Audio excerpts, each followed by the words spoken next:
Will Jesus provide a sign to this generation?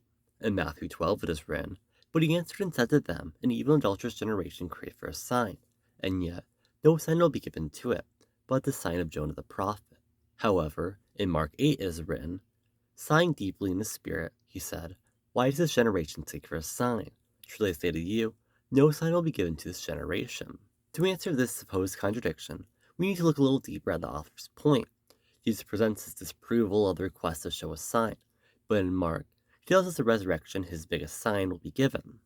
Mark may have chosen not to add Jesus' exception as to make a certain point. He seemed to want to exclusively note the point Jesus had made without adding additional information. Mark may have chosen to omit this exception due to emphasize the general principle that Jesus would not perform signs on demand, particularly for those who were seeking them out of unbelief or to test him. We actually see the same exact idea in Mark 6:5, where Jesus could simply provide miracles, but he chose not to as it was not profitable.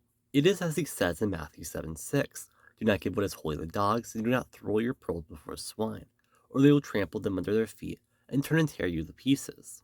The account of Mark shows Jesus' frustration and is meant to focus on faith, while Matthew records Jesus' full statement.